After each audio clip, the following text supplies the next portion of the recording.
ॐ श्रीगणेशाय नमः।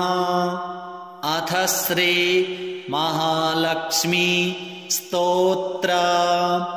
श्रीपराशर उवाच। सिंहासनगतः शक्रः सम्प्राप्य त्रिदिवं पुनः देवराजे स्थितो देवीं तुष्टावाब्जकरां ततः। इन्द्र उवाच। नमस्ये सर्वलोकानां जननीम् अब्जसम्भवां श्रियमुनीन्द्र पद्माक्षीं विष्णुवक्षः स्थलस्थितां पद्मालयां पद्मकरां पद्मपत्रनिभीक्षणां वन्दे पद्ममुखीं देवीं पद्मनाभप्रियामहं।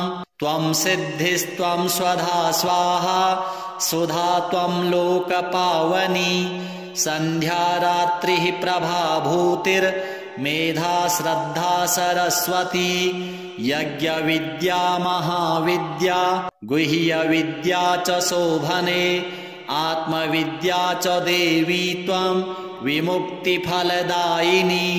आन्वीक्षिकी त्रयी वार्ता दण्डनीतिस्त्वमेव च सौम्या सौम्यैर्जगद्रूपैस्त्वयेतद्देवि पूरितां का त्वन्या त्वामृते देवी सर्वयज्ञमयं वपुः। अध्यास्ते देवदेवस्य योगचिन्त्यं गदाभृतः त्वया देवि परित्यक्तं सकलं भुवनत्रयं विनष्टप्रायम् अभवत् त्वयेदानीं समेधितं। दारः पुत्रास्तथा गारो सुहृद्धान्यधनादिकं भवत्येतन्महाभागे नित्यं त्वद्वीक्षणान्नृणां शरीरारोग्यमैश्वर्यम् अरिपक्षक्षयः सुखं देवी त्वद्दृष्टिदृष्टानां पुरुषाणां न दुर्लभम्। त्वमम्बा सर्वभूतानां देवदेवो हरिः पिता त्वं माता सर्वलोकानां जगद्व्याप्तं चराचरं। मा नः कोशस्तथा गोष्ठं मा गृहं मा परिच्छदं मा शरीरं कलत्रं च त्यजेथाः सर्वपावनी। मा पुत्रान् मा सुहृद्वर्गान् मा पशून् मा विभूषणं त्यजेथा मम देवस्य विष्णोर्वक्षः स्थलाश्रये। सत्त्वेन सत्यशौचाभ्यां तथा शीलादिभिर्गुणैः त्यजन्ते ते नरः सद्यः सन्त्यक्ता ये त्वयामले। त्वयावलोकितः सद्यः शीलाद्यैरखिलैर्गुणैः कुलैश्वर्यैश्च पूज्यन्ते पुरुषा निर्गुणा अपि। सौश्लाघ्यः सगुणी धन्यः सकुलीनः सबुद्धिमान् सशूरः स च विक्रान्तो यस्त्वया देवि वीक्षितः। सद्यो वैगुण्यमायान्ति शीलाद्याः सकला गुणाः पराङ्मुखी जगद्धात्री यस्य त्वं विष्णुवल्लभे। न ते वर्णयितुं शक्ता गुणा जिह्वापि वेधसः। प्रसीद देवि पद्माक्षी मास्मास्त्याक्षिः कदाचन। श्रीपराशर उवाच। एवं श्रीः संस्तुता सम्यक् प्राह हृष्टा शतक्रतुं शृण्वतां सर्वदेवानां सर्वभूतस्थिता द्विज। श्रीरुवाच। परितुष्टास्मि देवेश स्तोत्रेणानेन ते हरे वरं वृणीष्व यस्त्विष्टो वरदाहं तवागता। इन्द्र उवाच। वरदा यदि मे देवी वरार्हो यदि वाप्यहं त्रैलोक्यं न त्वया त्याज्यम् एष मेस्तु वरः परः। स्तोत्रेण यस्तथैतेन त्वां स्तोष्यत्यब्धिसम्भवे स त्वया न परित्याज्यो द्वितीयोऽस्तु वरो मम। श्रीरुवाच त्रैलोक्यं त्रिदश श्रेष्ठ न सन्त्यक्ष्यामि वासव दत्तो वरो मयायं ते स्तोत्राराधनतुष्टया यश्च सायं तथा प्रातः स्तोत्रेणानेन मानवः स्तोष्यते चेन्न तस्याहं भविष्यामि पराङ्मुखी। श्रीपाराशर उवाच एवं वरं ददौ देवी देवराजाय वै पुरा मैत्रेय श्रीमहाभागा स्तोत्राराधनतोषिता भृगोः ख्यात्यां समुत्पन्ना श्रीः पूर्वमुदधे पुनः देवदानवयत्नेन प्रसूतामृतमन्थने। एवं यदा जगत्स्वामी देवराजो जनार्दनः अवतारः करोत्येषा तदा श्रीस्तत्सहायिनी पुनश्च पद्मा सम्भूता यदादित्यो भवद्धरिः यदा च भार्गवो रामस्तदा भूद्धरणि त्वियं राघवत्वे भवत्सीता रुक्मिणी कृष्णजन्मनि अन्येषु चावतारेषु विष्णोरेखानपायिनी देवत्वे देवदेहेयं मानुषत्वे च मानुषी विष्णोर्देहानुरूपां वै करोत्येषात्मनस्तनो यश्चैतशृणुयाज्जन्म लक्ष्म्या यश्च पठेन्नरः श्रियो न विच्युतिस्तस्य गृहे यावत्कुलत्रयं पठ्यते येषु चैवर्षे गृहेषु श्रीस्तवं मुने अलक्ष्मीः कलहाधारा न ते स्वास्ते कदाचन एतत्ते कथितं ब्रह्मन् यन्मां त्वं परिपृच्छसि क्षीराब्धो श्रीर्यथा जाता पूर्वं भृगुसुता सती इति सकलविभूत्यवाप्तिहेतुः स्तुतिर्यमिन्द्रमुखोद्गता हि लक्ष्म्या अनुदिनमिह पठ्यते नृभिर्यैर्वसति न तेषु कदाचिदप्यलक्ष्मीः श्रीमहालक्ष्म्यार्पणमस्तु। श्रीपराशर उवाच सिंहासनगतः शक्रः सम्प्राप्य त्रिदिवं पुनः देवराजे स्थितो देवीं तुष्टावाब्जकरां ततः इन्द्र उवाच नमस्ये सर्वलोकानां जननीम् अब्जसम्भवां श्रियमुनीन्द्रपद्माक्षीं विष्णुवक्षः स्थलस्थितां पद्मालयां पद्मकरां पद्मपत्रनिभीक्षणां वन्दे पद्ममुखीं देवीं पद्मनाभप्रियामहं त्वं सिद्धिस्त्वं स्वधा स्वाहा सुधा त्वं लोकपावनी सन्ध्या रात्रिः प्रभाभूतिर्मेधा श्रद्धा सरस्वती यज्ञविद्या महाविद्या गुह्यविद्या च शोभने आत्मविद्या च देवी त्वं विमुक्तिफलदायिनी आन्वीक्षिकी त्रयी वार्ता दण्डनीतिस्त्वमेव च सौम्या सौम्यैर्जगद्रूपैस्त्वयेतद्देवि पूरितां का त्वन्या त्वामृते देवी सर्वयज्ञमयं वपुः अध्यास्ते देवदेवस्य योगचिन्त्यं गदाभृतः त्वया देवि परित्यक्तं सकलं भुवनत्रयं विनष्टप्रायम् अभवत् त्वयेदानीं समेधितं दारः पुत्रास्तथा गारो सुहृद्धान्यधनादिकं भवत्येतन्महाभागे नित्यं त्वद्वीक्षणान्नृणां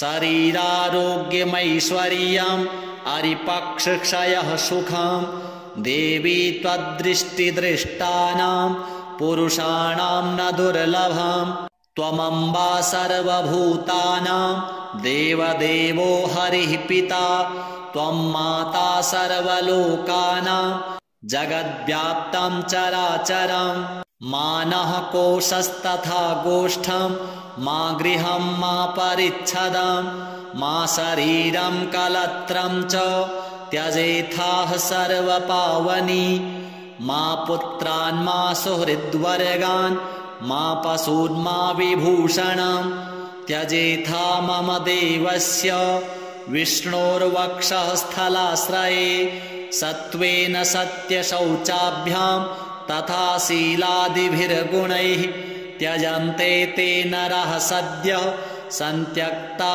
ये त्वयामले त्वयावलोकितः सद्यः शीलाद्यैरखिलैर्गुणैः कुलैश्वर्यैश्च पूज्यन्ते पुरुषा निर्गुणा अपि सौश्लाघ्यः सगुणी धन्यः सकुलीनः स बुद्धिमान् सशूरः स च विक्रान्तो यस्त्वया देवि वीक्षितः सद्यो वैगुण्यमायान्ति शीलाद्याः सकला गुणाः पराङ्मुखी जगद्धात्री यस्य त्वं विष्णुवल्लभे न ते वर्णयितुं शक्ता गुणा जिह्वापि वेधसः प्रसीद देवि पद्माक्षी मास्मास्त्याक्षिः कदाचन श्रीपराशर उवाच एवं श्रीः संस्तुता सम्यक् प्राह हृष्टा शतक्रतुं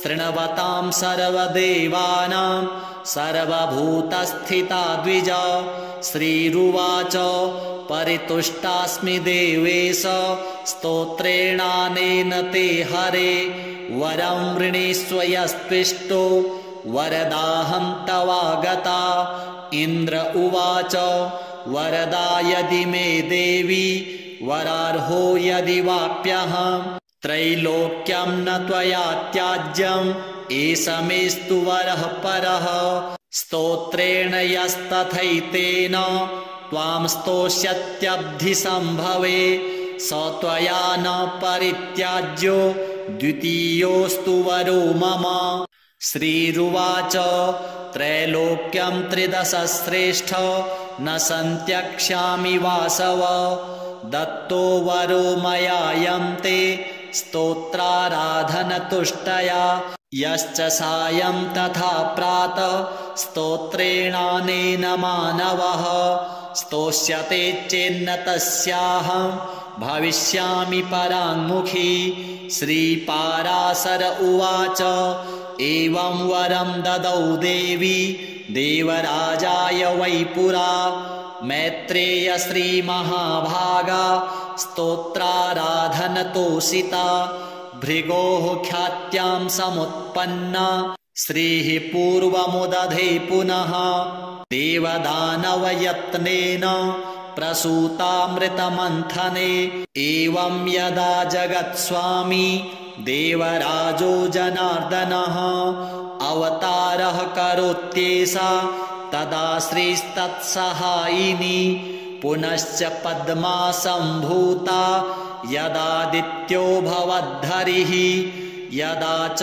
भार्गवो रामस्तदा भूद्धरणि त्वियं राघवत्वे भवत्सीता रुक्मिणी कृष्णजन्मनि अन्येषु चावतारेषु विष्णोरेखानपायिनी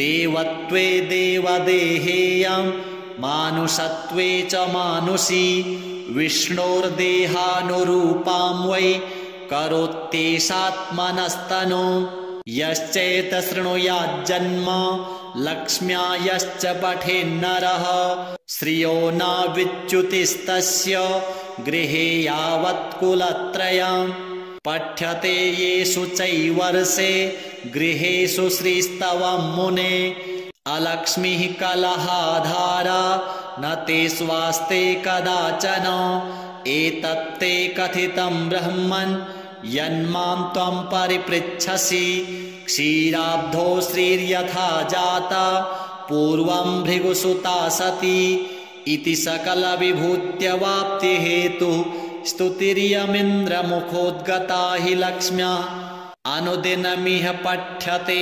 नृभिर्यैर्वसति न तेषु कदाचिदप्यलक्ष्मीः श्रीमहालक्ष्म्यार्पणमस्तु।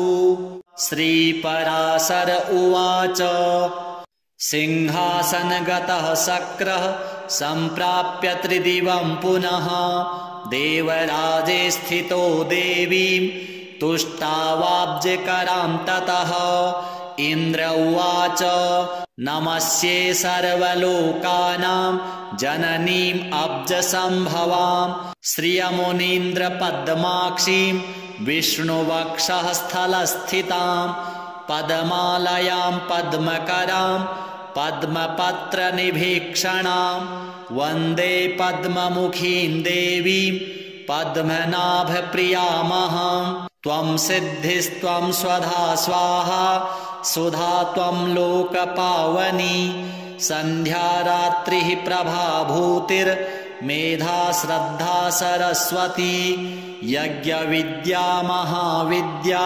गुह्यविद्या च शोभने आत्मविद्या च देवी त्वं विमुक्तिफलदायिनी आन्वीक्षिकी त्रयी वार्ता दण्डनीतिस्त्वमेव च सौम्या सौम्यैर्जगद्रूपैस्त्वयेतद्देवि पूरितां का त्वन्या त्वामृते देवी सर्वयज्ञमयं वपुः अध्यास्ते देवदेवस्य योगचिन्त्यं गदाभृतः त्वया देवि परित्यक्तं सकलं भुवनत्रयं विनष्टप्रायम् अभवत् त्वयेदानीं समेधितं दारः पुत्रास्तथा गारो सुहृद्धान्यधनादिकं भवत्येतन्महाभागे नित्यं त्वद्वीक्षणान्नृणां शरीरारोग्यमैश्वर्यम् अरिपक्षक्षयः सुखं देवी त्वद्दृष्टिदृष्टानां पुरुषाणां न दुर्लभं त्वमम्बा सर्वभूतानां देवदेवो हरिः पिता त्वं माता सर्वलोकानां जगद्व्याप्तं चराचरं मा नः कोशस्तथा गोष्ठं मा गृहं मा परिच्छदं मा शरीरं कलत्रं च त्यजेथाः सर्वपावनी मा पुत्रान् मा सुहृद्वर्गान् मा पशून् मा विभूषणं त्यजेथा मम देवस्य विष्णोर्वक्षःस्थलाश्रये सत्त्वेन सत्यशौचाभ्यां तथा शीलादिभिर्गुणैः त्यजन्ते ते नरः सद्यः सन्त्यक्ता ये त्वयामले त्वयावलोकितः सद्यः शीलाद्यैरखिलैर्गुणैः कुलैश्वर्यैश्च पूज्यन्ते पुरुषा निर्गुणा अपि सौश्लाघ्यः सगुणी धन्यः सकुलीनः स बुद्धिमान् सशूरः स च विक्रान्तो यस्त्वया देवि वीक्षितः सद्यो वैगुण्यमायान्ति शीलाद्याः सकला गुणाः पराङ्मुखी जगद्धात्री यस्य त्वं विष्णुवल्लभे न ते वर्णयितुं शक्ता गुणा जिह्वापि वेधसः प्रसीद देवि पद्माक्षी मास्मास्त्याक्षिः कदाचन श्रीपराशर उवाच एवं श्रीः संस्तुता सम्यक् प्राह हृष्टा शतक्रतुं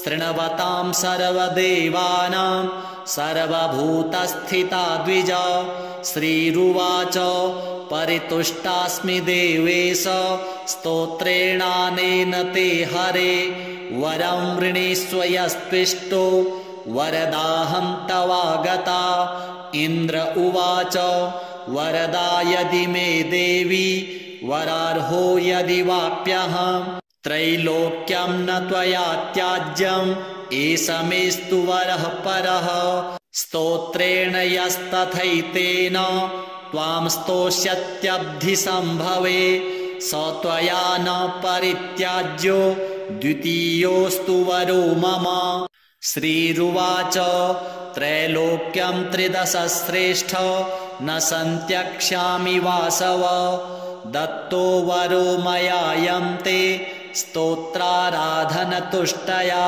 यश्च सायं तथा प्रातः स्तोत्रेणानेन मानवः स्तोष्यते चेन्न तस्याहं भविष्यामि पराङ्मुखी। श्रीपराशर उवाच एवं वरं ददौ देवी देवराजाय वै पुरा। मैत्रेय श्रीमहाभागा स्तोत्राराधनतोषिता। भृगोः ख्यात्यां समुत्पन्ना श्रीः पूर्वमुदधे पुनः। देवदानवयत्नेन प्रसूतामृतमन्थने। एवं यदा जगत्स्वामी देवराजो जनार्दनः अवतारः करोत्येषा तदा श्रीस्तत्सहायिनी। पुनश्च पद्मा सम्भूता यदादित्यो भवद्धरिः। यदा च भार्गवो रामस्तदा भूद्धरणी त्वियं। राघवत्वे भवत्सीता रुक्मिणी कृष्णजन्मनि। अन्येषु चावतारेषु विष्णोरेखानपायिनी। देवत्वे देवदेहेयं मानुषत्वे च मानुषी। विष्णोर्देहानुरूपां वै करोत्येषात्मनस्तनु। यश्चैतशृणुयाज्जन्म लक्ष्म्या यश्च पठेन्नरः। श्रियो न विच्युतिस्तस्य गृहे यावत्कुलत्रयं। पठ्यते येषु चैवर्षे गृहेषु श्रीस्तवं मुने। अलक्ष्मीः कलहाधारा न ते स्वास्ते कदाचन। एतत्ते कथितं ब्रह्मन् यन्मां त्वं परिपृच्छसि। क्षीराब्धो श्रीर्यथा जाता पूर्वं भृगुसुता सती। इति सकलविभूत्यवाप्तिहेतुः स्तुतिरियमिन्द्रमुखोद्गता हि लक्ष्म्या।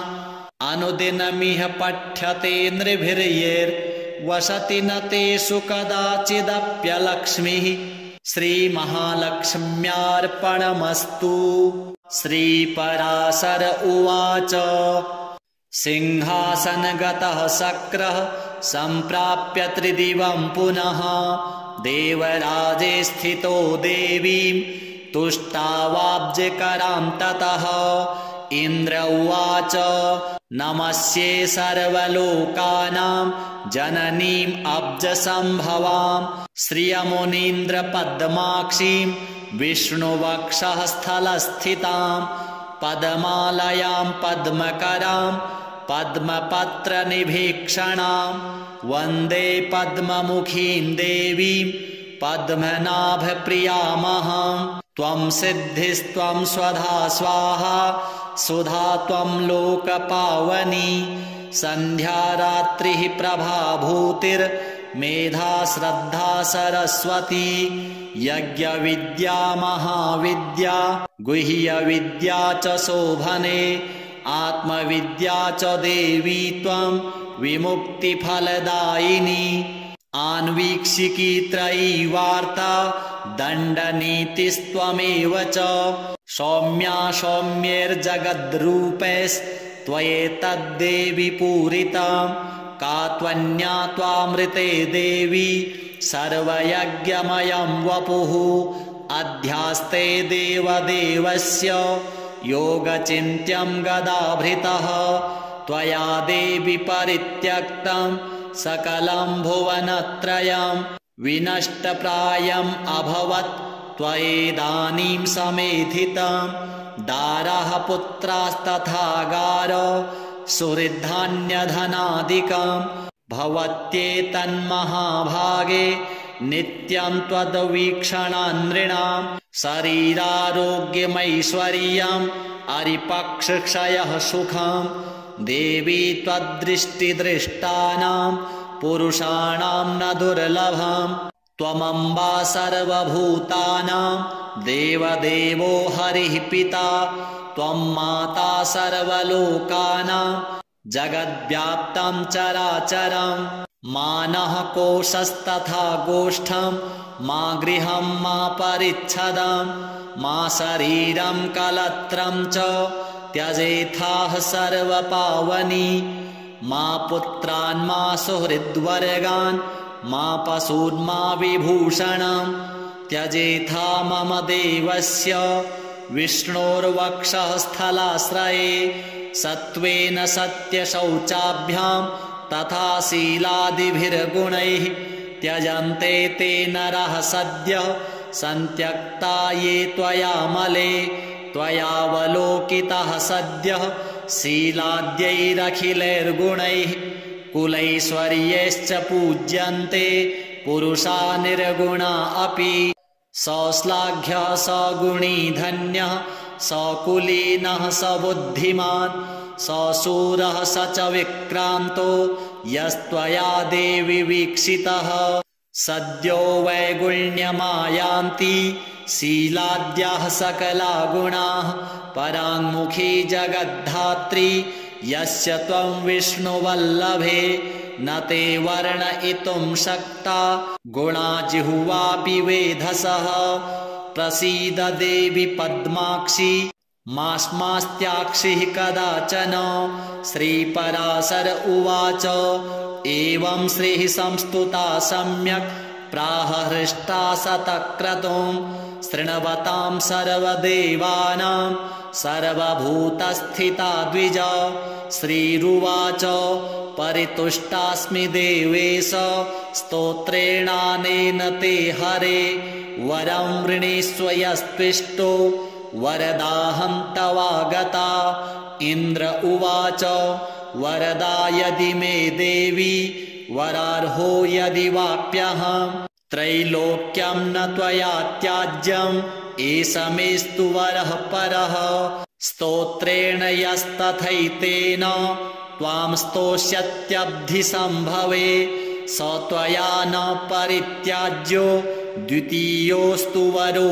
मम श्रीरुवाच त्रैलोक्यं त्रिदशश्रेष्ठ न सन्त्यक्ष्यामि वासव दत्तो वरो मयायं ते स्तोत्राराधनतुष्टया यश्च सायं तथा प्रातः स्तोत्रेणानेन मानवः स्तोष्यते चेन्न तस्याहं भविष्यामि पराङ्मुखी श्रीपराशर उवाच एवं वरं ददौ देवी देवराजाय वै पुरा मैत्रेय श्रीमहाभागा स्तोत्राराधनतोषिता भृगोः ख्यात्यां समुत्पन्ना श्रीः पूर्वमुदधे पुनः देवदानवयत्नेन प्रसूतामृतमन्थने एवं यदा जगत्स्वामी देवराजो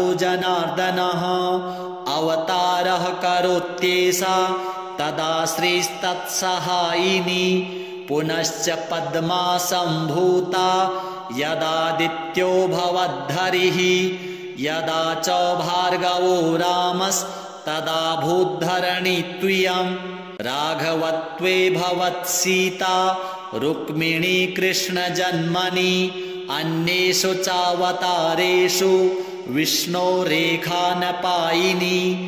देवत्वे देवदेहेयं मानुषत्वे च मानुषी विष्णोर्देहानुरूपां वै करोत्येषात्मनस्तनु यश्चैतशृणुयाज्जन्म लक्ष्म्या यश्च पठेन्नरः श्रियो न विच्युतिस्तस्य गृहे यावत्कुलत्रयं पठ्यते येषु चैवर्षे गृहेषु श्रीस्तवं मुने अलक्ष्मीः कलहाधारा न ते स्वास्ते कदाचन एतत्ते कथितं ब्रह्मन् यन्मां त्वं परिपृच्छसि क्षीराब्धो श्रीर्यथा जाता पूर्वं भृगुसुता सती इति सकलविभूत्यवाप्तिहेतुः स्तुतिर्यमिन्द्रमुखोद्गता हि लक्ष्म्या अनुदिनमिह पठ्यते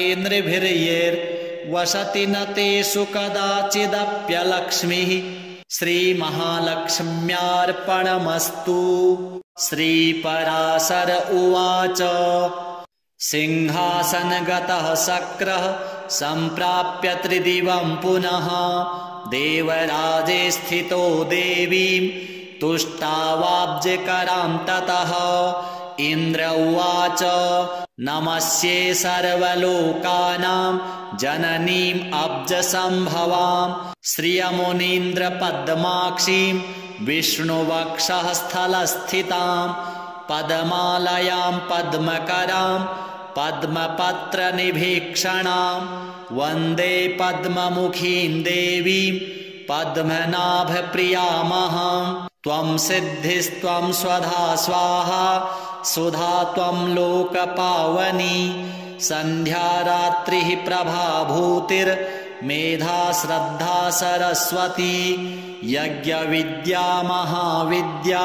गुह्यविद्या च शोभने आत्मविद्या च देवी त्वं विमुक्तिफलदायिनी आन्वीक्षिकी त्रयी वार्ता दण्डनीतिस्त्वमेव च सौम्या सौम्यैर्जगद्रूपैस्त्वयेतद्देवि पूरितां का त्वन्या त्वामृते देवी सर्वयज्ञमयं वपुः अध्यास्ते देवदेवस्य योगचिन्त्यं गदाभृतः त्वया देवि परित्यक्तं सकलं भुवनत्रयं विनष्टप्रायम् अभवत् त्वयेदानीं समेधितं दारः पुत्रास्तथा गारो सुहृद्धान्यधनादिकं भवत्येतन्महाभागे नित्यं त्वद्वीक्षणान्नृणां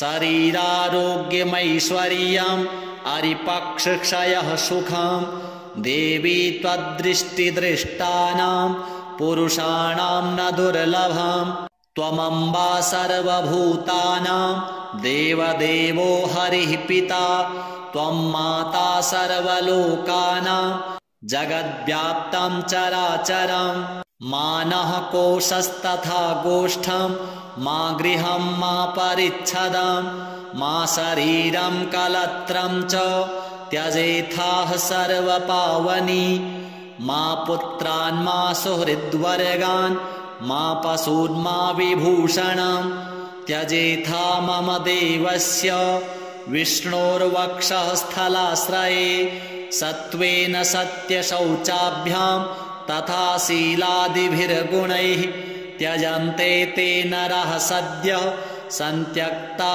ये त्वयामले त्वयावलोकितः सद्यः शीलाद्यैरखिलैर्गुणैः कुलैश्वर्यैश्च पूज्यन्ते पुरुषा निर्गुणा अपि सौश्लाघ्यः सगुणी धन्यः सकुलीनः स बुद्धिमान् सशूरः स च विक्रान्तो यस्त्वया देवि वीक्षितः सद्यो वैगुण्यमायान्ति शीलाद्याः सकला गुणाः पराङ्मुखी जगद्धात्री यस्य त्वं विष्णुवल्लभे न ते वर्णयितुं शक्ता गुणा जिह्वापि वेधसः प्रसीद देवि पद्माक्षी मास्मास्त्याक्षिः कदाचन श्रीपराशर उवाच एवं श्रीः संस्तुता सम्यक् प्राह हृष्टा शतक्रतुं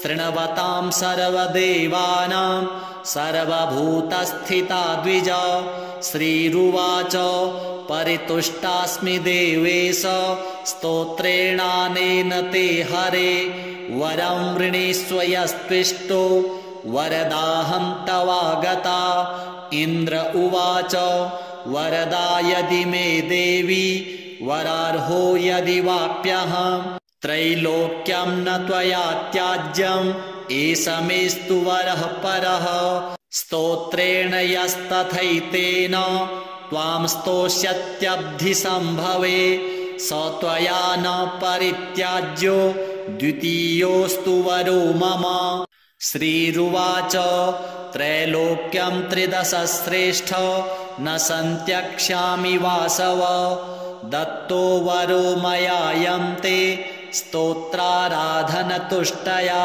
यश्च सायं तथा प्रातः स्तोत्रेणानेन मानवः स्तोष्यते चेन्न तस्याहं भविष्यामि पराङ्मुखी श्रीपराशर उवाच एवं वरं ददौ देवी देवराजाय वै पुरा मैत्रेय श्रीमहाभागा स्तोत्राराधनतोषिता भृगोः ख्यात्यां समुत्पन्ना श्रीः पूर्वमुदधे पुनः देवदानवयत्नेन प्रसूतामृतमन्थने एवं यदा जगत्स्वामी देवराजो जनार्दनः अवतारः करोत्येषा तदा श्रीस्तत्सहायिनी पुनश्च पद्मा सम्भूता यदादित्यो भवद्धरिः यदा च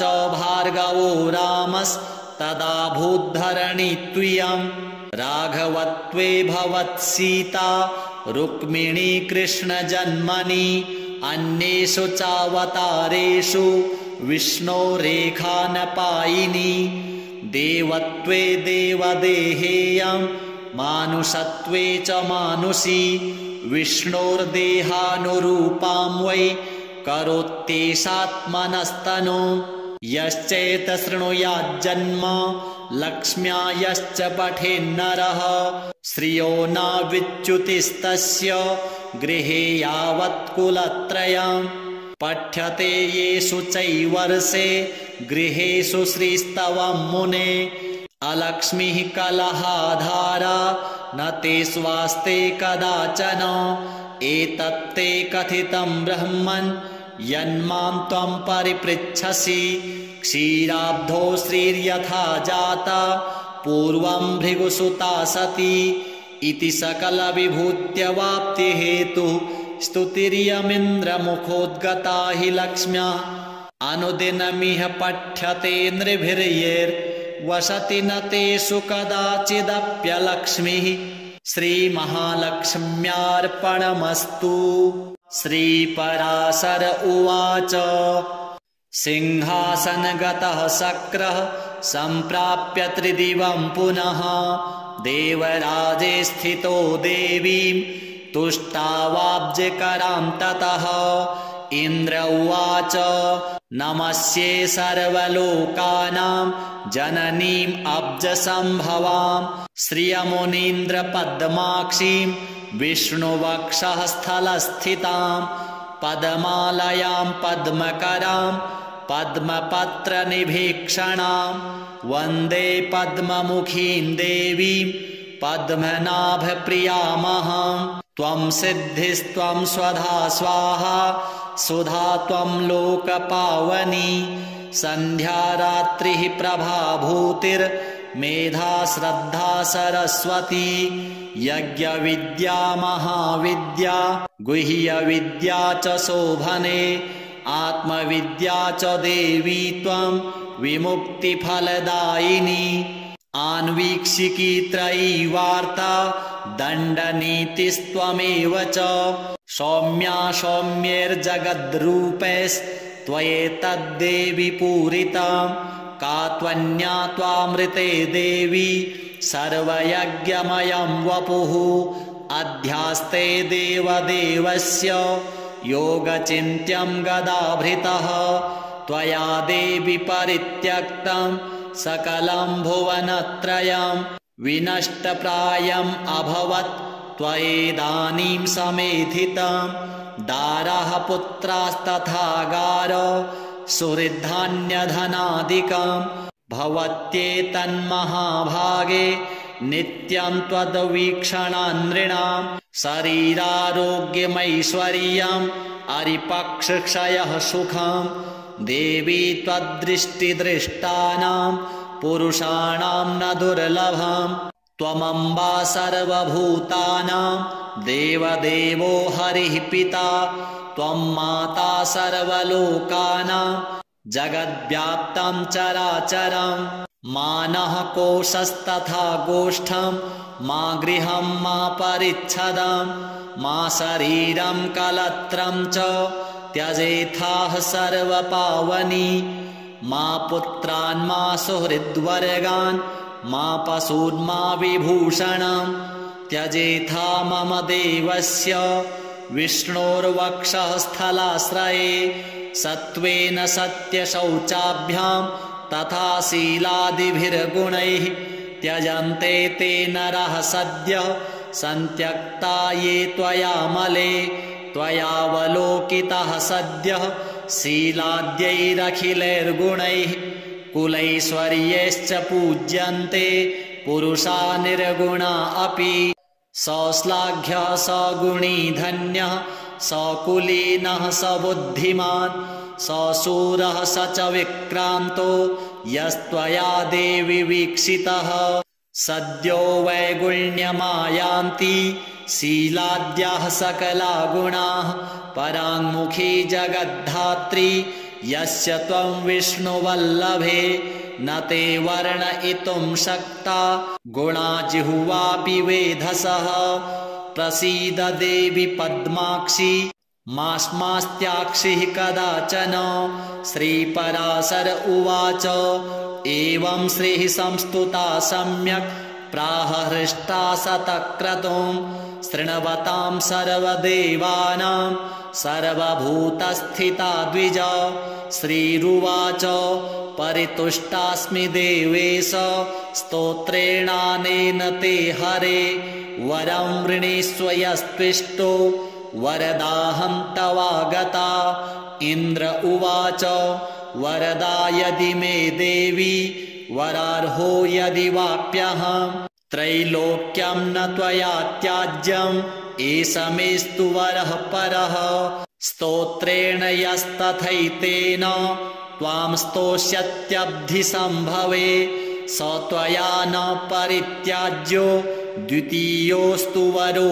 मम श्रीरुवाच त्रैलोक्यं त्रिदशश्रेष्ठ न सन्त्यक्ष्यामि वासव दत्तो वरो मयायं ते स्तोत्राराधनतुष्टया यश्च सायं तथा प्रातः स्तोत्रेणानेन मानवः स्तोष्यते चेन्न तस्याहं भविष्यामि पराङ्मुखी श्रीपराशर उवाच एवं वरं ददौ देवी देवराजाय वै पुरा मैत्रेय श्रीमहाभागा स्तोत्राराधनतोषिता भृगोः ख्यात्यां समुत्पन्ना श्रीः पूर्वमुदधे पुनः देवदानवयत्नेन प्रसूतामृतमन्थने एवं यदा जगत्स्वामी देवराजो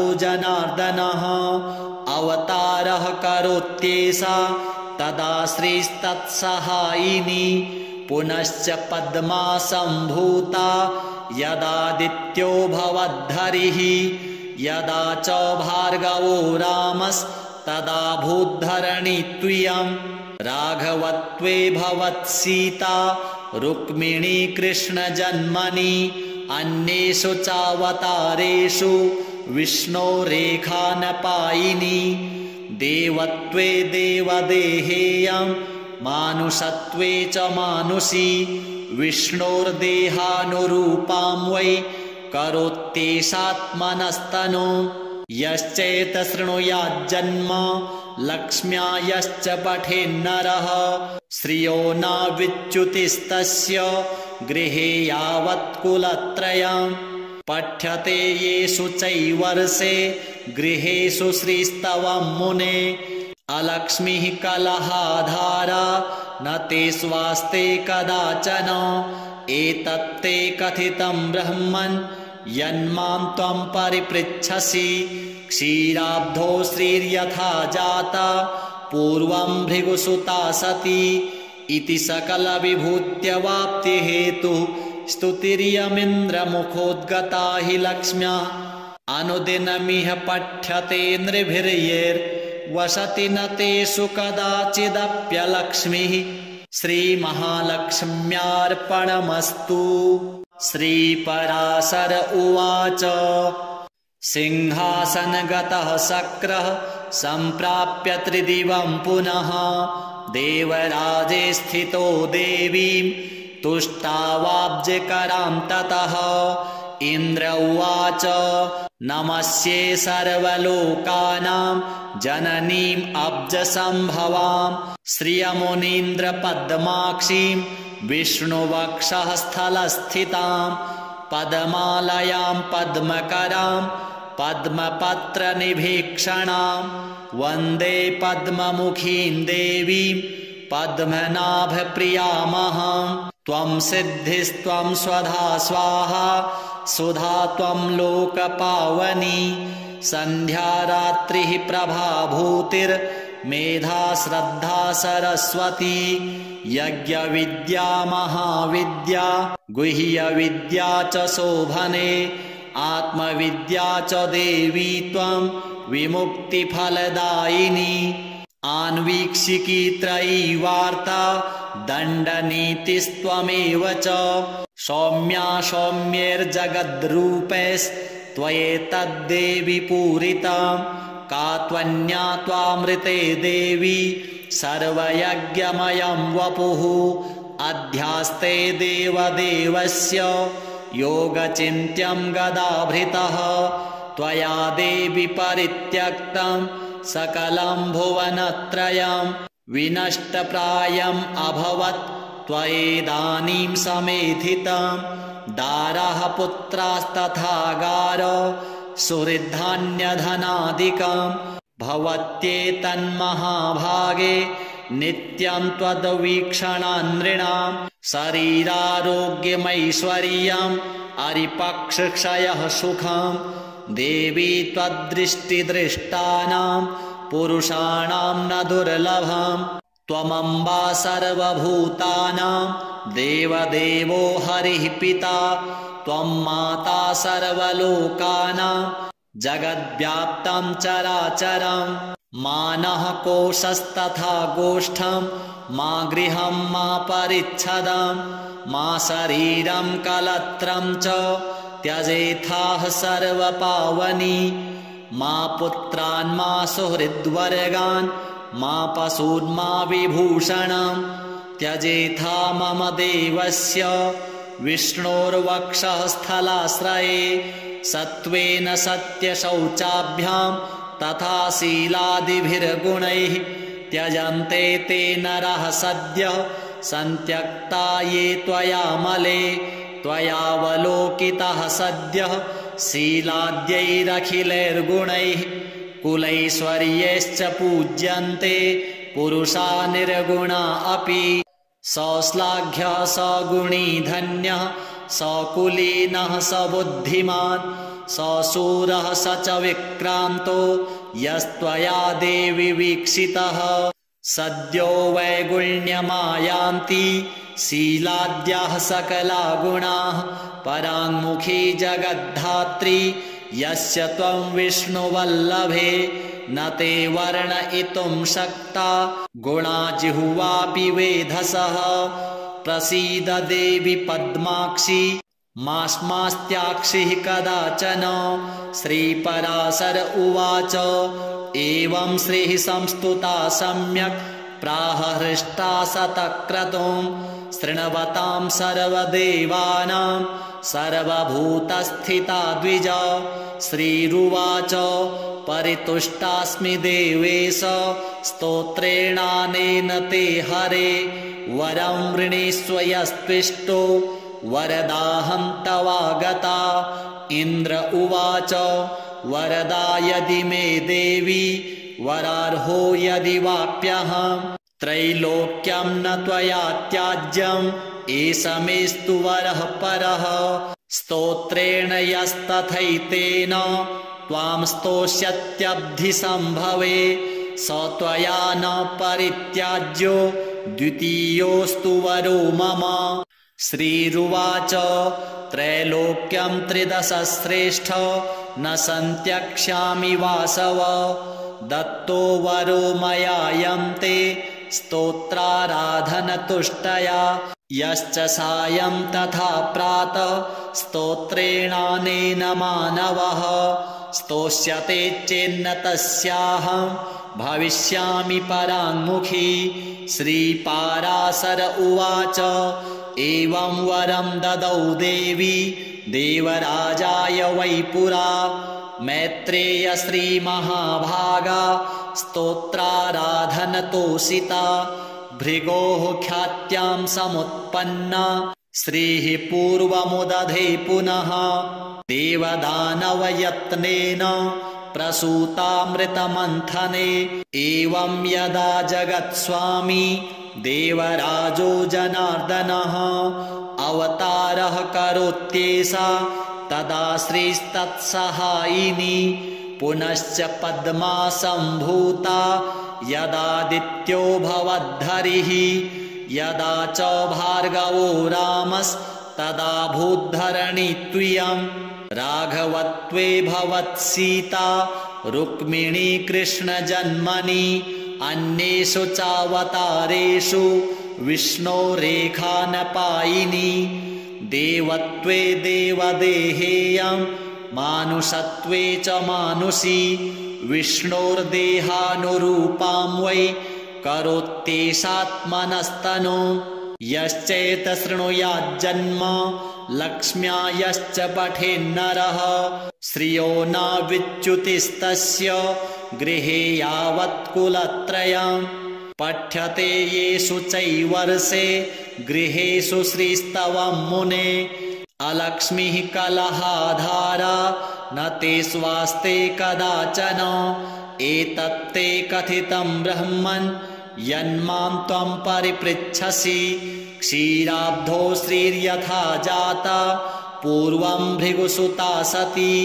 इति सकलविभूत्यवाप्तिहेतुः स्तुतिरियमिन्द्रमुखोद्गता हि लक्ष्म्या।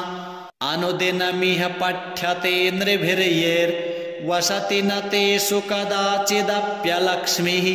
श्रीमहालक्ष्म्यार्पणमस्तु। श्रीपराशर उवाच। सिंहासनगतः शक्रः सम्प्राप्य त्रिदिवं पुनः। देवराजे स्थितो देवीं तुष्टावाब्जकरां ततः। इन्द्र उवाच नमस्ये सर्वलोकानां जननीम् अब्जसम्भवां। श्रियमुनीन्द्रपद्माक्षीं विष्णुवक्षः स्थलस्थितां। पद्मालयां पद्मकरां पद्मपत्रनिभीक्षणां। वन्दे पद्ममुखीं देवीं पद्मनाभप्रियामहं। त्वं सिद्धिस्त्वं स्वधा स्वाहा सुधा त्वं लोकपावनी। सन्ध्या रात्रिः प्रभाभूतिर्मेधा श्रद्धा सरस्वती। यज्ञविद्या महाविद्या गुह्यविद्या च शोभने। आत्मविद्या च देवी त्वं विमुक्तिफलदायिनी। आन्वीक्षिकी त्रयी वार्ता दण्डनीतिस्त्वमेव च। सौम्या सौम्यैर्जगद्रूपैस्त्वयेतद्देवि पूरितां। का त्वन्या त्वामृते देवी सर्वयज्ञमयं वपुः। अध्यास्ते देवदेवस्य योगचिन्त्यं गदाभृतः। त्वया देवि परित्यक्तं सकलं भुवनत्रयं। विनष्टप्रायम् अभवत् त्वयेदानीं समेधितं। दारः पुत्रास्तथा गारो सुहृद्धान्यधनादिकं। भवत्येतन्महाभागे नित्यं त्वद्वीक्षणान्नृणां। शरीरारोग्यमैश्वर्यम् अरिपक्षक्षयः सुखम्। देवी त्वद्दृष्टिदृष्टानां पुरुषाणां न दुर्लभम्। त्वमम्बा सर्वभूतानां देवदेवो हरिः पिता। त्वं माता सर्वलोकानां जगद्व्याप्तं चराचरम्। मा नः कोशस्तथा गोष्ठं मा गृहं मा परिच्छदं। मा शरीरं कलत्रं च त्यजेथाः सर्वपावनी। मा पुत्रान् मा सुहृद्वर्गान् मा पशून् मा विभूषणं। त्यजेथा मम देवस्य विष्णोर्वक्षः स्थलाश्रये। सत्त्वेन सत्यशौचाभ्यां तथा शीलादिभिर्गुणैः। त्यजन्ते ते नरः सद्यः सन्त्यक्ता ये त्वयामले। त्वयावलोकितः सद्यः शीलाद्यैरखिलैर्गुणैः। कुलैश्वर्यैश्च पूज्यन्ते पुरुषा निर्गुणा अपि सौश्लाघ्यः सगुणी धन्यः सकुलीनः स बुद्धिमान् सशूरः स च विक्रान्तो यस्त्वया देवि वीक्षितः सद्यो वैगुण्यमायान्ति शीलाद्याः सकला गुणाः पराङ्मुखी जगद्धात्री यस्य त्वं विष्णुवल्लभे न ते वर्णयितुं शक्ता गुणा जिह्वापि वेधसः प्रसीद देवि पद्माक्षी मास्मास्त्याक्षिः कदाचन श्रीपराशर उवाच एवं श्रीः संस्तुता सम्यक् प्राह हृष्टा शतक्रतुं शृण्वतां सर्वदेवानां सर्वभूतस्थिता द्विजा श्रीरुवाच परितुष्टास्मि देवेश स्तोत्रेणानेन ते हरे वरं वृणीष्व यस्त्विष्टो वरदाहं तवागता इन्द्र उवाच वरदा यदि मे देवी वरार्हो यदि वाप्यहं त्रैलोक्यं न त्वया त्याज्यम् एष मेस्तु वरः परः स्तोत्रेण यस्तथैतेन त्वां स्तोष्यत्यब्धिसम्भवे स त्वया न परित्याज्यो द्वितीयोऽस्तु वरो मम श्रीरुवाच त्रैलोक्यं त्रिदशश्रेष्ठ न सन्त्यक्ष्यामि वासव दत्तो वरो मयायं ते स्तोत्राराधनतुष्टया यश्च सायं तथा प्रातः स्तोत्रेणानेन मानवः स्तोष्यते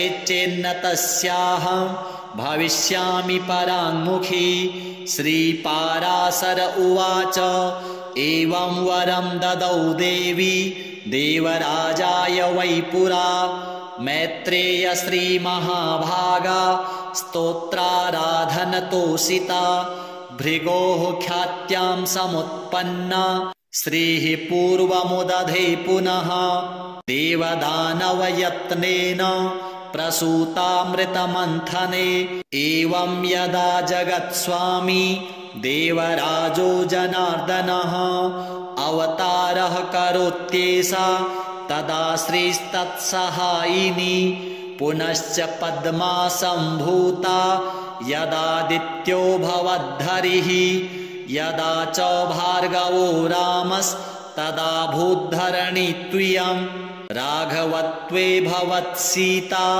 रुक्मिणी कृष्णजन्मनि अन्येषु चावतारेषु विष्णोरेखानपायिनी देवत्वे देवदेहेयं मानुषत्वे च मानुषी विष्णोर्देहानुरूपां वै करोत्येषात्मनस्तनु यश्चैतशृणुयाज्जन्म लक्ष्म्या यश्च पठेन्नरः श्रियो न विच्युतिस्तस्य गृहे यावत्कुलत्रयं पठ्यते येषु चैवर्षे गृहेषु श्रीस्तवं मुने अलक्ष्मीः कलहाधारा न ते स्वास्ते कदाचन एतत्ते कथितं ब्रह्मन् यन्मां त्वं परिपृच्छसि क्षीराब्धो श्रीर्यथा जाता पूर्वं भृगुसुता सती इति सकलविभूत्यवाप्तिहेतुः स्तुतिर्यमिन्द्रमुखोद्गता हि लक्ष्म्या अनुदिनमिह पठ्यते नृभिर्यैर्वसति न तेषु कदाचिदप्यलक्ष्मीः श्रीमहालक्ष्म्यार्पणमस्तु। श्रीपराशर उवाच सिंहासनगतः शक्रः सम्प्राप्य त्रिदिवं पुनः देवराजे स्थितो देवीं तुष्टावाब्जकरां ततः इन्द्र उवाच नमस्ये सर्वलोकानां जननीम् अब्जसम्भवां श्रियमुनीन्द्रपद्माक्षीं विष्णुवक्षःस्थलस्थितां पद्मालयां पद्मकरां पद्मपत्रनिभीक्षणां वन्दे पद्ममुखीं देवीं पद्मनाभप्रियामहं त्वं सिद्धिस्त्वं स्वधा स्वाहा सुधा त्वं लोकपावनी सन्ध्यारात्रिः प्रभाभूतिर्मेधा श्रद्धा सरस्वती यज्ञविद्या महाविद्या गुह्यविद्या च शोभने आत्मविद्या च देवी त्वं विमुक्तिफलदायिनी आन्वीक्षिकी त्रयी वार्ता दण्डनीतिस्त्वमेव च सौम्या सौम्यैर्जगद्रूपैस्त्वयेतद्देवि पूरितां का त्वन्या त्वामृते देवी सर्वयज्ञमयं वपुः अध्यास्ते देवदेवस्य योगचिन्त्यं गदाभृतः त्वया देवि परित्यक्तं सकलं भुवनत्रयं विनष्टप्रायम् अभवत् त्वयेदानीं समेधितं दारः पुत्रास्तथा गारो सुहृद्धान्यधनादिकं भवत्येतन्महाभागे नित्यं त्वद्वीक्षणान्नृणां शरीरारोग्यमैश्वर्यम् अरिपक्षक्षयः सुखं देवी त्वद्दृष्टिदृष्टानां पुरुषाणां न दुर्लभं त्वमम्बा सर्वभूतानां देवदेवो हरिः पिता त्वं माता सर्वलोकानां जगद्व्याप्तं चराचरं मा नः कोशस्तथा गोष्ठं मा गृहं मा परिच्छदं मा शरीरं कलत्रं च त्यजेथाः सर्वपावनी मा पुत्रान् मा सुहृद्वर्गान् मा पशून् मा विभूषणं त्यजेथा मम देवस्य विष्णोर्वक्षः स्थलाश्रये सत्त्वेन सत्यशौचाभ्यां तथा शीलादिभिर्गुणैः त्यजन्ते ते नरः सद्यः सन्त्यक्ता ये त्वयामले त्वयावलोकितः सद्यः शीलाद्यैरखिलैर्गुणैः कुलैश्वर्यैश्च पूज्यन्ते पुरुषा निर्गुणा अपि सौश्लाघ्यः सगुणी धन्यः सकुलीनः सबुद्धिमान् सशूरः स च विक्रान्तो यस्त्वया देवि वीक्षितः सद्यो वैगुण्यमायान्ति शीलाद्याः सकला गुणाः पराङ्मुखी जगद्धात्री यस्य त्वं विष्णुवल्लभे न ते वर्णयितुं शक्ता गुणा जिह्वापि वेधसः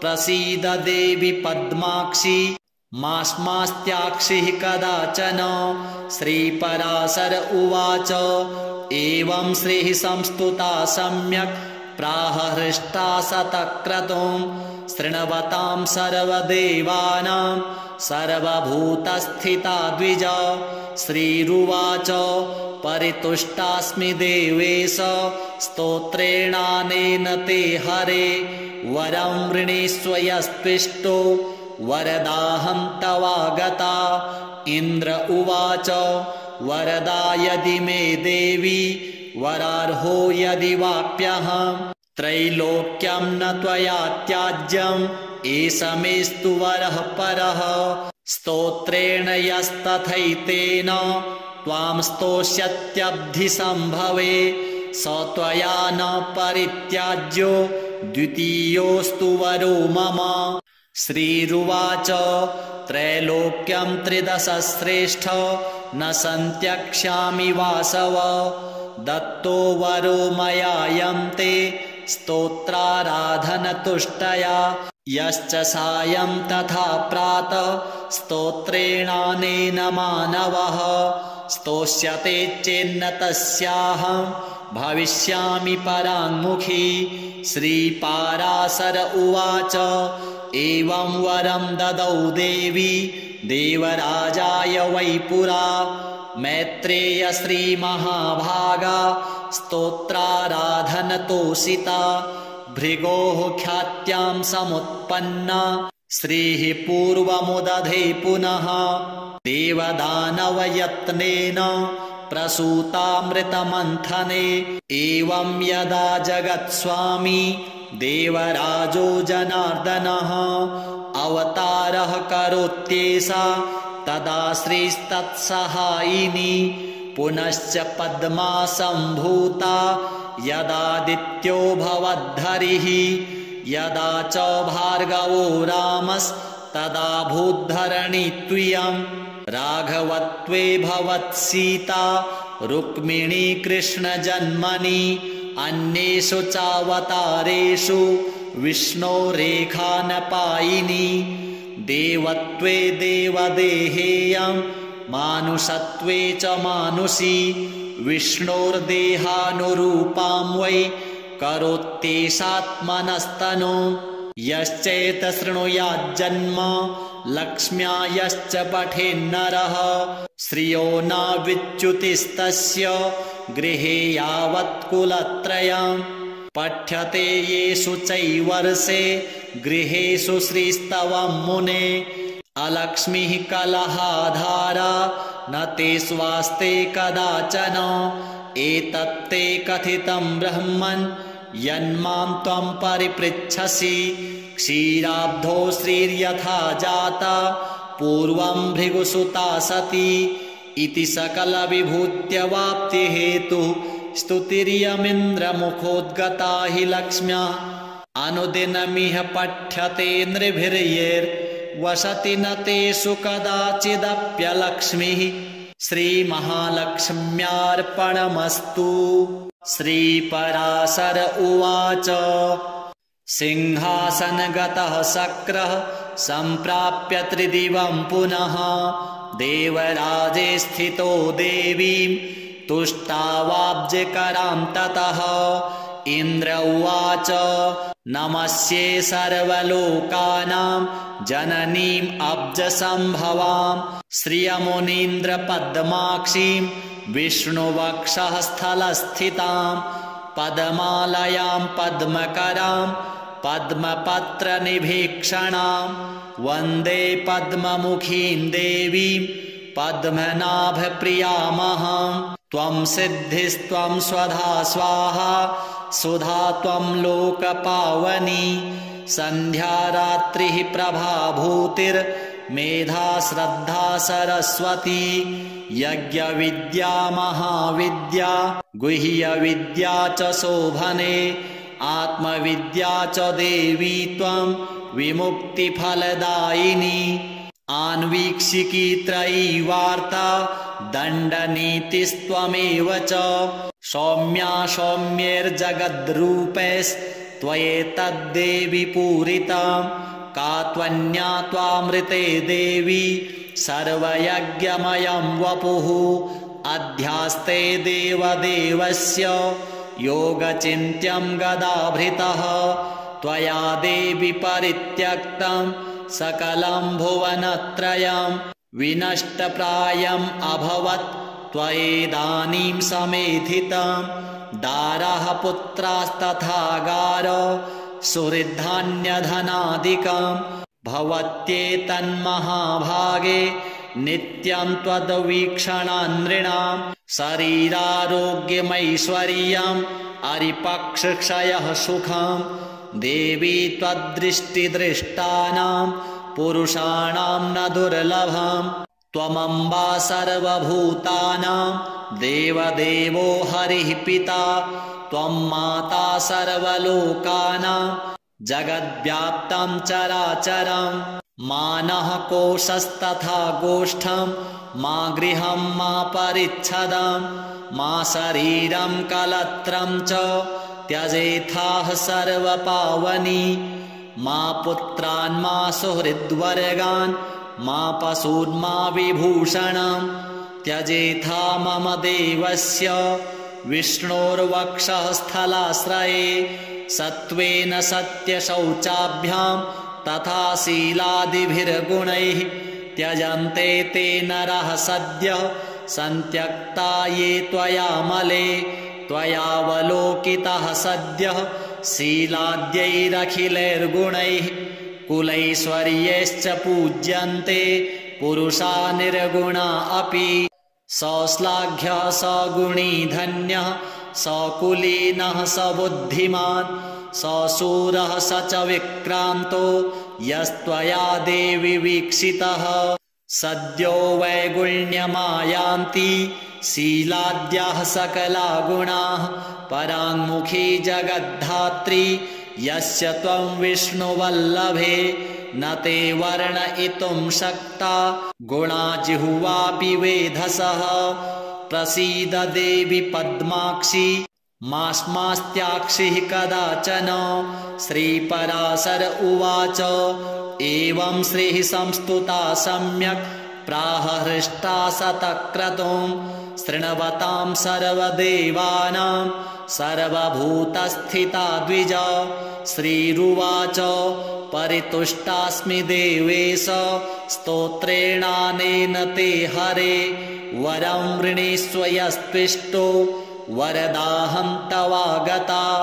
इन्द्र उवाच वरदा यदि मे देवी वरार्हो यदि वाप्यहं त्रैलोक्यं न त्वया त्याज्यम् एष मेस्तु वरः परः। स्तोत्रेण यस्तथैतेन त्वां स्तोष्यत्यब्धिसम्भवे स त्वया न परित्याज्यो द्वितीयोऽस्तु वरो मम। श्रीरुवाच त्रैलोक्यं त्रिदशश्रेष्ठ न सन्त्यक्ष्यामि वासव दत्तो वरो मयायं ते स्तोत्राराधनतुष्टया।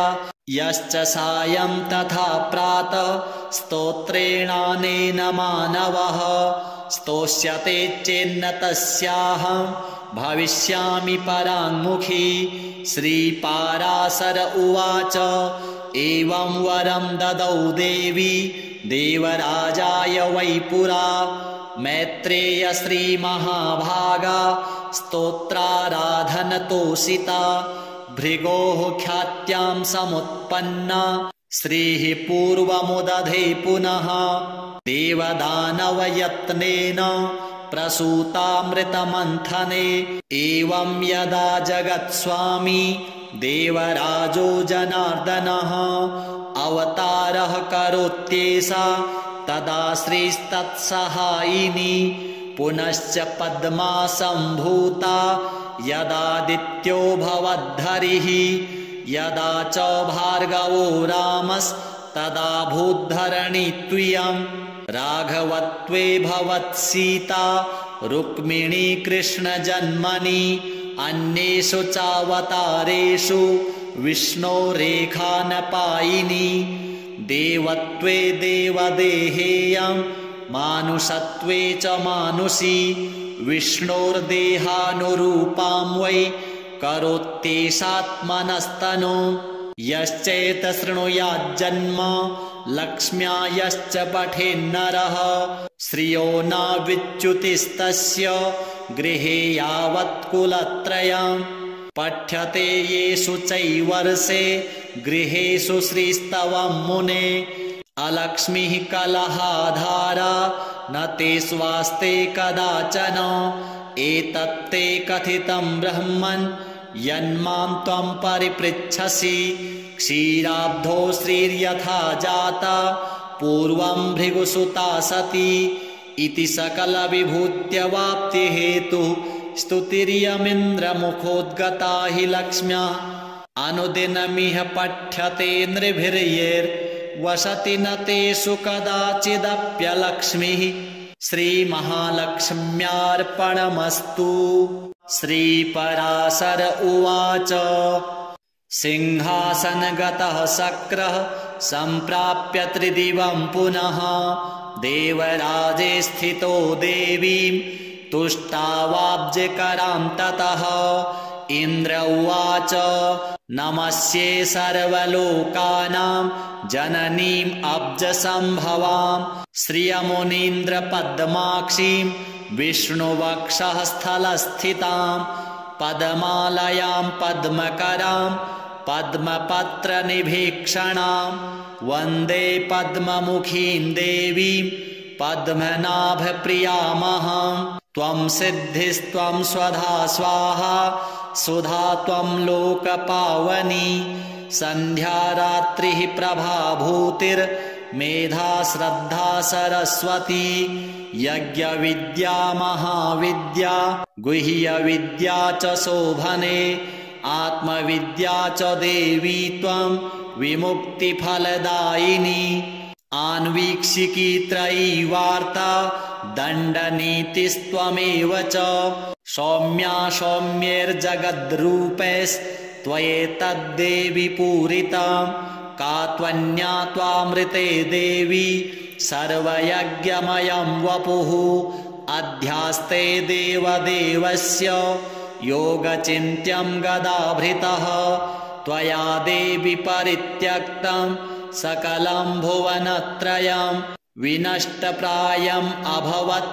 त्वयेदानीं समेधितं दारः पुत्रास्तथा गारो सुहृद्धान्यधनादिकं भवत्येतन्महाभागे नित्यं त्वद्वीक्षणान्नृणां शरीरारोग्यमैश्वर्यम् अरिपक्षक्षयः सुखं देवी त्वद्दृष्टिदृष्टानां पुरुषाणां न दुर्लभं त्वमम्बा सर्वभूतानां देवदेवो हरिः पिता त्वं माता सर्वलोकानां जगद्व्याप्तं चराचरं मा नः कोशस्तथा गोष्ठं मा गृहं मा परिच्छदं मा शरीरं कलत्रं च त्यजेथाः सर्वपावनी मा पुत्रान् मा सुहृद्वर्गान् मा पशून् मा विभूषणं त्यजेथा मम देवस्य विष्णोर्वक्षः स्थलाश्रये सत्त्वेन सत्यशौचाभ्यां तथा शीलादिभिर्गुणैः त्यजन्ते ते नरः सद्यः सन्त्यक्ता ये त्वयामले त्वयावलोकितः सद्यः शीलाद्यैरखिलैर्गुणैः कुलैश्वर्यैश्च पूज्यन्ते पुरुषा निर्गुणा अपि सौश्लाघ्यः सगुणी धन्यः सकुलीनः स बुद्धिमान् सशूरः स च विक्रान्तो यस्त्वया देवि वीक्षितः सद्यो वैगुण्यमायान्ति शीलाद्याः सकला गुणाः पराङ्मुखी जगद्धात्री यस्य त्वं विष्णुवल्लभे न ते वर्णयितुं शक्ता गुणा जिह्वापि वेधसः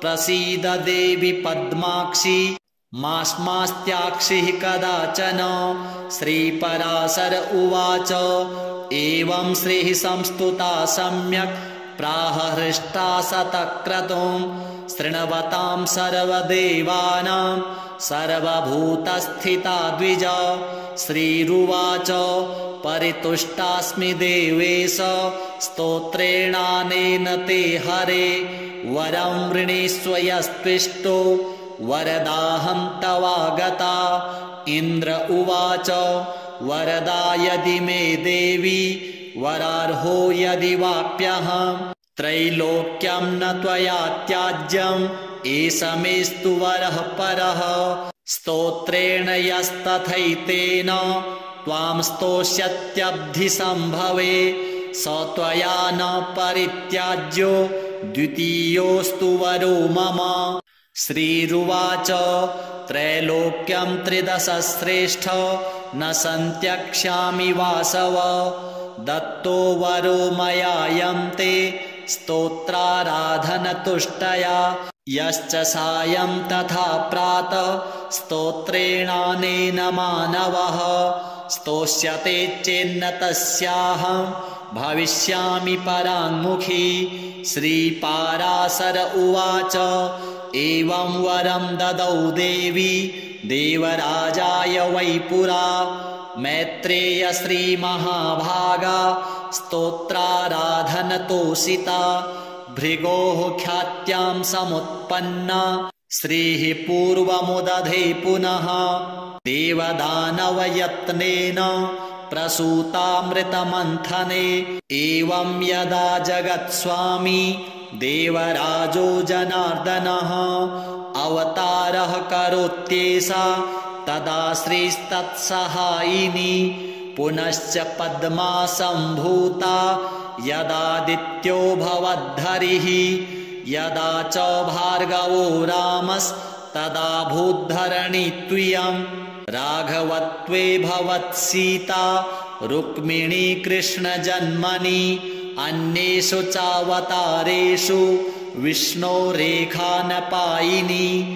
देवत्वे देवदेहेयं मानुषत्वे च मानुषी विष्णोर्देहानुरूपां वै करोत्येषात्मनस्तनु यश्चैतशृणुयाज्जन्म लक्ष्म्या यश्च पठेन्नरः श्रियो न विच्युतिस्तस्य गृहे यावत्कुलत्रयम् पठ्यते येषु चैवर्षे गृहेषु श्रीस्तवं मुने अलक्ष्मीः कलहाधारा न ते स्वास्ते कदाचन एतत्ते कथितं ब्रह्मन् यन्मां त्वं परिपृच्छसि क्षीराब्धो श्रीर्यथा जाता पूर्वं भृगुसुता सती इति सकलविभूत्यवाप्तिहेतुः स्तुतिर्यमिन्द्रमुखोद्गता हि लक्ष्म्या अनुदिनमिह पठ्यते